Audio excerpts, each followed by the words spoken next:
Oh, pare. Bango niya. Kakatapos na natin magtalawa ng nakaraan, ngayon naman magtatahong tayo pare. 3 ways pare. Uy. 3. Meron tayong tahong dito pare na nakashell pa at gagawin natin tong mussel chowder pare. Uy. Chowder tahong. Muscle? Sisindihan muna natin ang ating kalan. Yan. Maglalagay tayo ng butter. Saktuhan lang. Yan. Sibuyas at bawang pare pinaghalo. Wala sa traditional to pero maglalagay tayo ng luya. Kasi masarap yung luya tsaka tahong. Talaga. Masarap yun. Masarap talaga. Next pare, pinaghalong carrots at celery. Walang dahon. Pero kung gusto nyo may dahon, okay lang. Yan, kapag nagisa na ng ganyan, pwede natin lagyan ng tubig, pare. Next pare, tanglad, 3 piraso. Bugbugin mo lang ng konti para kumatas. Ganun ba dapat ginagawa? Oh. Para kumataas? Bubugbugin muna. Eh gusto ko namin pakatasin. Ako nga. Cut na, tara. Kuha lang tayo nung yung dahon niya, tatali lang natin. Para lang mas madaling tanggalin mamaya kasi hindi nyo naman kakainin yan eh. Lagay lang natin yan dyan, pare. Habang umukulo yan, pare, balat tayo ng patatas sa siwain na rin natin. Ayaw. Baliktad pala. Hindi, baliktad dyan, baliktad dyan. Baliktad dyan, baliktad. Bantot say. Okay, sinumbong ko sa mama ko. Oh. Bakit? Suntukan tayo sa harap ng bahay namin. Walang samahan ng kuya. Medyo malupa-lupa pa yan, pero huwag kayong mag-alala. Hugasan natin yan mamaya. Tuwain nyo lang na medyo maliliit. Di naman kailangan maganda kasi halos dudurugin naman natin to. And yung patatas na yun ang magpapalapot sa ating chowder. Uy! Next na gagawin natin habang niluluto natin yung una natin, gagawa tayo ng tosinong tahong. Uy! Pare, meron tayo dito nakahimay na at ito ang gagamitin natin. Meron tayong non-stick dito and mas maganda talaga para dito sa gagawin natin kung non-stick ang gagamitin natin sa kadahilan ng medyo maasukal to at gusto natin yung asukal ay kumapit sa tahong, pare, hindi sa pan natin. Meron tayo ditong sanggalon chicken oil, pare. Wop, konti lang yan. Hanggat hindi pa masyadong mainit, lagay nyo na yung bawang nyo, pare. Medyo marami-rami, Kapag ganyan na yung bawang nyo, hindi nyo kailangang ipa-brown kasi mamaya may browning pang magaganap dyan. Pwede natin ilagay ang ating mga tahong, pare. Yan. Again, mas maganda kung non-stick pero kung wala naman kayo non-stick, normal na kawali lang. Okay lang yun, pare. Gagana pa rin to pero halo-halo lang. Walang tigil para hindi manikit, pare.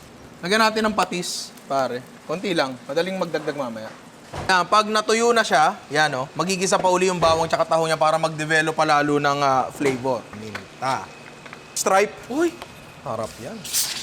Ayun nga. Lo! Jeng-jeng kasi inalog eh. Yan, Sprite. Pare. Sprite baka naman. Pare, pampatamis. Pineapple juice. Nang alin? Ano to? Nanlutuin natin. Nang lutuin. Oo. Luto. Yun Kasi Wala oo. nang ibang Wala nang pinapatamis iba. yan. Wala. Wala na. Wala. Hindi nga, Isang boss. araw lumalaklak ka nga niyan eh. Oo nga. Sabi mo kasi may laban ka. Oo. Tanga, kasi to support the immune system. Ayun, nakalagay, Diba? Kasi di tayo pwede magkasakit, pare. Trabaho tayo ng trabaho. Del Monte, Del Monte, baka naman. ang tamis niya. Optional lang naman, dahon ng laurel, pare, mga 3 piraso lang. Yan.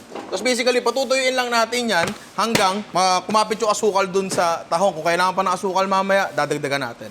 Pero hintayin lang natin to. Ito rin yung pangatlong dish, mamaya na siguro, puno yung kalan natin Ayan, pare, natuyo na siya, Pero para sa akin, kulang pa to sa asukal kasi gusto nating mag-glaze talaga yung bawat tahong natin. So, lalagyan lang natin ng asukal. Puti, pula, bahala ka. Ako, puti na lang. Sahaluin na lang yan, unti-unti, pare. Tapos dito sa kabila natin, yung patatas natin, luto na rin. Liligisin lang natin yan sa gilid, pare. Para sa munggo. Yan, ganyan lang yung gawin natin dyan. Ayan, pare, pag wala ng sabaw, at lahat ng asukal ay kumapit na dun sa tahong natin. Ayan. Tulad niyan, pare. Medyo maitim lang siya, pero masarap yan. Bakit? May problema ka? Wala, nag-caramelize kasi yung sugar na nilagay natin dyan. Adjust ko lang yung timpla ng konti, paminta. Sarap naman ng maitim na tao nga. Oo naman. Tapos konting, paborito natin chicken powder, pare. Uy! O yan, buksa tayo dyan. Mamaya na natin i-plating, pare. Ang pangatlong tahong dish natin, pare, ay tahong sisig, pare. Gamit ulit tayo ng nakahimay. Non-stick lang uli, pare. Pero again, kung wala kayong non-stick, wala namang problema doon, kahit anong kawali. Chicken oil, pare. Ang galon yan. Yun.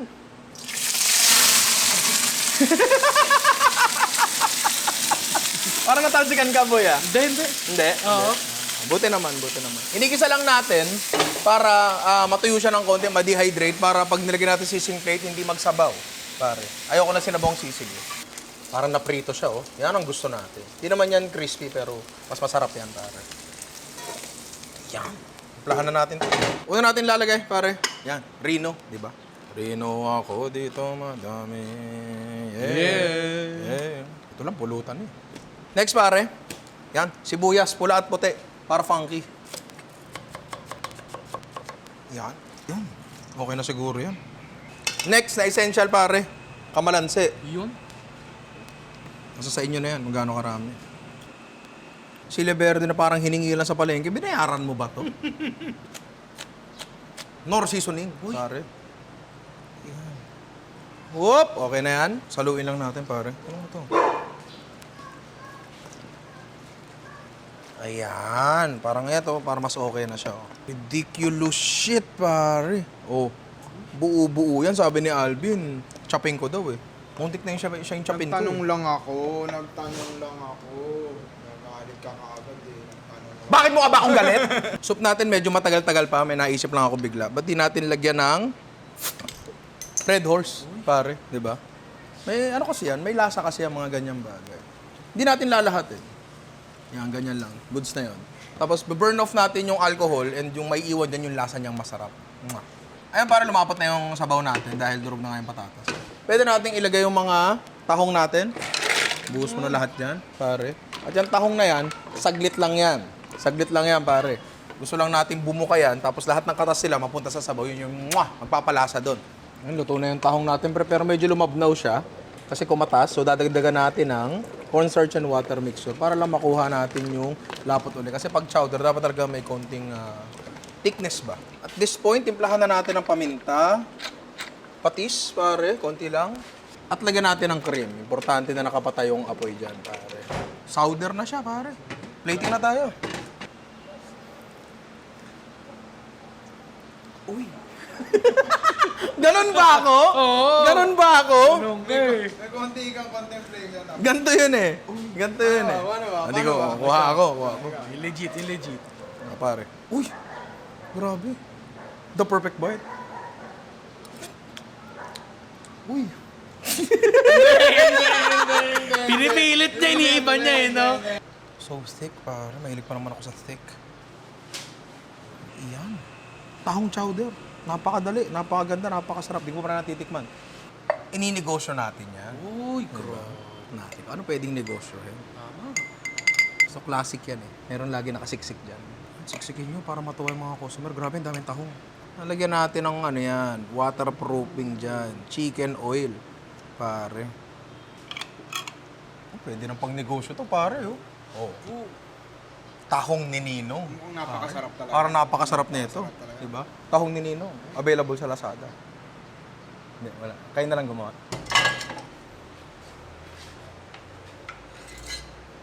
Konting butter lang, pare. Sa akin pala.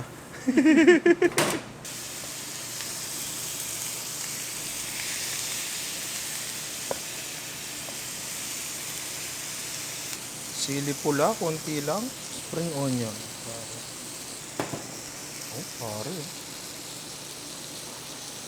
Bango niya. Ito muna tayo pare sa ating tahong sisig. Pigaan natin ang kamalansi. Pare, oh.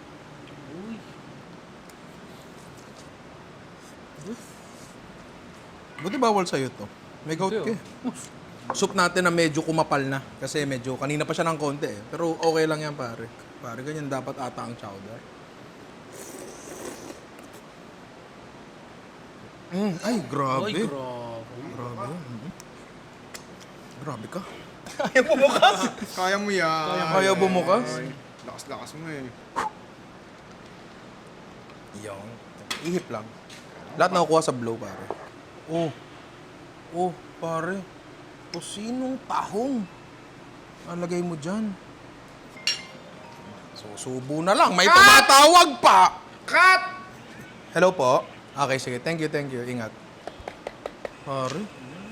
Tosinong tahong. Sobrang daling lutuin. Sobrang basic. Pwede pang negosyo. Diba? Vlogger yun. Vlog. Idol ko to eh. Ano pangalan? Tito Ray. Tito Ra. Sana naman. Yun yung sinasabi niya lagi sa vlog. Oh. Idol ko to. Pan ka nga talaga. Wala naman siguro masyado na i-excite. Oy, anak, tahong ulam. Uy, tahong! Wala nagaganon. Pero pag hipon yan, pagkapusit yan, marami. Ewan ko. Siguro kasi, ang konti ng laman na nakukuha mo. Di ba? Tapos, usually isang luto lang. Yung parang, Sinabawan. oo, sinabawan lang yung may luya, ganyan. Minsan nilulutuan sa Sprite tsaka sa butter. Minsan binibake.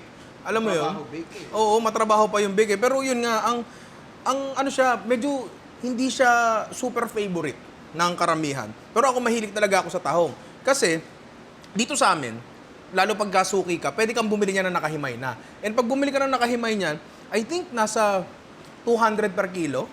Nasa ganun eh, nasa 200 per kilo. And sobrang sulit nun. And ngayon, sa mga online shop sa FB Market o kahit saan, may mabibili ka rin yan na 200 plus. Naka-blanch na, meaning nag-shrink na siya, 200 per kilo, wala na halos shrinkage yan. Tinan mo yung mga tahong namin, pare, nung naluto. Oh, ang lalaki pa rin yan, no? 'Di ba? So wala kang talo dito kapag ginamit mo yung tahong as your main source of protein. Marami pa tayo ibang pwedeng gawin bukod dito sa mga ginawa namin. Meron nga kami mga hindi ginawa pero marami sa listahan namin tulad ng tortang tahong. Kung sawa ka na sa tortang talong, 'di ba? O kaya pwede niyo pagsabayin. 'Di ba? 'Di ba? Samahan mo yung talong, Talong tsaka at tahong. tahong. Mismo. Ano lalabas dun? Eh di, masarap. Di ba? Masarap yun. For sure, masarap yun. Ito, natikman ko na dati. Shanghai na tahong. Ang sarap nun, pare. Tinadtad ng konti, nilagyan, tapos pagkagat mo, buhagag yung laman. Sarap. Sobrang sarap. Tag nyo ako. Patingin ako para magaya ko. Pare. So patingin ang tahong nila. Patingin ang tahong nyo. Sige niya. Patingin ang tahong nyo. Gusto kong makita yung tahong nyo malalaki. Malalapad at masasarap. Paano ba? Tag lang o DM yung tahong nila? Text nyo na lang ako. 0917-41